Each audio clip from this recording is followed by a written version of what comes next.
ज़्यादा लाड करने से बेटा बिगड़े और आज़ादी से बेटी। एक पिता अपनी बेटी से बहुत ज़्यादा लाड और दुलार करता था। उसकी हर ख्वाहिश को उसके कहने से पहले ही पूरी करने की इच्छा रखता था। वह जो कहती पिता हर ख्वाहिश पूरी कर देता। उसकी जिद के आगे कुछ ना कहता। पर एक दिन बेटी बड़ी हो गई और शादी लायक हो गई। पिता ने शादी करके बेटी को विदा भी कर दिया। पर 8 दिन में ही बेटी का फ़ोन आया, पिताजी तुम जिस भी हालत में हो अभी मुझे लेने तुरंत ससुराल पहुँचे। मुझे यहाँ 1 मिनट भी नहीं रहना है। मेरे ससुराल वाले बहुत ज़्यादा बेकार हैं। पिता ने सोचा अभी 8 ही दिन हुए हैं, ऐसा क्या हो गया जो मेरी बेटी ऐसे बोल रही है। तो पिता बेटी के ससुराल पहुंच गया। किसी ने भी उनका स्वागत नहीं किया। जमाई राजा भी बगल से निकल गए पर उन्होंने भी कुछ नहीं कहा। फिर पिता अपनी बेटी के कमरे में जाता है और बेटी से ही पूछता है, क्या हुआ बेटी? तो बेटी कहने लगती है, पिताजी मैं यहाँ 1 मिनट भी नहीं रहूंगी, यहाँ मेरा दम घुटता है। मेरी सास एक डायन है और मेरे ससुर एक राक्षस। तो पिताजी कहते हैं, और तुम्हारा देवर? वह तो ऐसी है लफंगा। और ननद कैसी है? ननद भी बस चुगली करने के लिए रहती है। और तुम्हारे जेठ? बस पिताजी अब कुछ मत पूछिए, बस मुझे यहाँ नहीं रहना है, सब बेकार है। पिताजी ने सोचा अगर एक आदमी खराब हो तो मैं मान सकता हूँ, पर सारे के सारे गलत कैसे हो सकता है? अभी तो पिताजी ने सोचा कि एक बार समधन जी से भी पूछ लेता हूँ कि आखिर क्या बात हुई है। तो बेटी की सास कहती है, तुम अपनी बेटी को यहाँ से लेकर जाओ, जो तुमने दहेज में दिया था, जो भी कुछ दिया था सब ले जाओ, और अपनी बेटी को भी यहाँ से ले जाओ। हमें कुछ नहीं चाहिए। तुम्हारी बेटी जब से आई है इस घर में बस कलेश हो रहा है।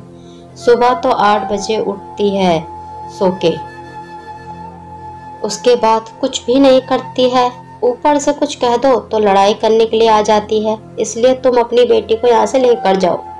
तो पिताजी चुपचाप अपनी बेटी को लेकर आ जाते हैं। मायके में जैसे ही पहुंची तो सबसे पहले भाभी का मुंह बन जाता है कि अभी तो शादी हुई थी, लड़ाई करके आ गई। और कुछ दिन तो भाभी ने खूब पूछा, उसके बाद भाभी ने भी पूछना बंद कर दिया था। अड़ोस पड़ोस के लोग भी बातें करने लग गए थे कि शादी को 8 ही दिन हुए थे और वहाँ भी ढंग से नहीं रह पाई। मंदिरों में, आस पड़ोस में, गलियों में बस एक ही बात चलती रहती थी कि जीजा जी कब आएंगे लेने, या तुम अब नहीं जाओगी। एक दिन बेटी सोच में पड़ जाती है कि मैंने ऐसा क्या कर दिया जो सब मुझसे इतने सवाल जवाब कर रहे हैं। ना मैं यहाँ रह सकती हूँ ना वहाँ रह सकती हूँ, मैं तो बीच मझधार में फंस चुकी हूँ। फिर पिता ने बहुत ही समझदारी दिखाई। उन्होंने कहा, बेटी एक बाबा से मिला था तो उन्होंने कहा है कि तुम अपनी बेटी को सिर्फ 6 महीने तक ससुराल में कोई भी तुम्हें कुछ भी कहे, बस तुमने किसी को भी पलटकर जवाब नहीं देना है, सिर्फ 6 महीने। तो बेटी ने कहा, सच में पिताजी? हाँ बेटा, उसके बाद जो तुम चाहोगी, जैसा तुम वहाँ सबको रखना चाहोगी वैसा ही होगा। तो बेटी बहुत खुश हुई अपने पिता की बात सुनकर और वह तैयार हो गई। पिता अगले ही दिन बेटी को लेकर ससुराल पहुंचता है। सास गुस्से से बोलती है कि तुम अपनी बेटी को यहाँ से लेकर जाओ, इसकी शक्ल भी नहीं देखना चाहती। बेटी मन ही मन बोलती है, तो 6 महीने रुक जा बुढ़िया, तेरे को तो मैं बताऊंगी। तभी बेटी के पैर से एक गिलास टूट जाता है। तो ससुर बोलते हैं, अंधी हो क्या, ढंग से नहीं चल सकती हो? घर में कदम रखा नहीं कि तोड़फोड़ शुरू कर दी। तभी बहू मन में सोचती है, सिर्फ 6 महीने मुझे कंट्रोल करना है, इन लोगों को तो मैं 6 महीने बाद बताऊंगी। पर सबके सामने कहती है, मुझे माफ़ कर दो पिताजी, आगे से मैं देखकर चलूंगी, आगे से ऐसी गलती नहीं होगी। तो सब हैरान हो जाते हैं। जो तुरंत पलटकर जवाब देती थी, आज ऐसा क्या हो गया जो ये इस तरह से बात कर रही है, वह मान जाते हैं और पिताजी छोड़कर चले जाते हैं और साथ ही बोलकर जाते हैं, सिर्फ 6 महीने तो तब भी 1 महीना गुजर जाता है। सास की खूब सेवा करती है, सुबह जल्दी उठकर खाना पीना बनाती है। ससुर जब थक के आते हैं तो उनके लिए तुरंत चाय बनाकर लाती है, सबकी हर ख्वाहिश को पूरा करती है। ननंद के साथ भी सहेली की तरह रहने लग जाती है, सभी के साथ बहुत ही अच्छे से घुल मिल जाती है। उसको पता ही नहीं चलता है कि कब वह एक अच्छी बहू और एक अच्छी बेटी बन जाती है। वह 6 महीने की भी शर्त भूल जाती है। घर में सास ससुर भी उससे बहुत खुश होते हैं, यहाँ तक कि रक्षाबंधन पर उसका भाई भी लेने आता है। वह कहती है कि मेरी मम्मी से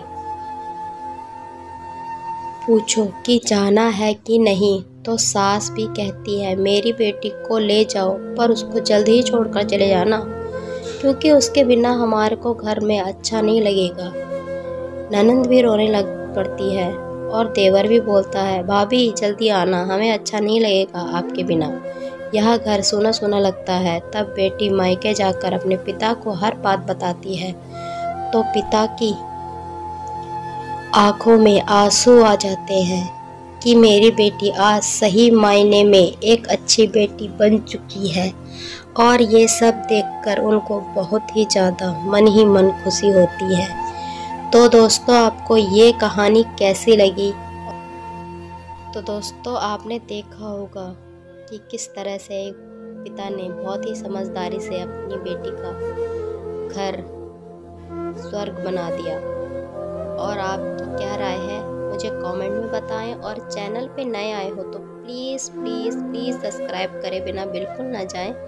मिलेंगे अगली स्टोरी में, तब तक के लिए bye bye and take care.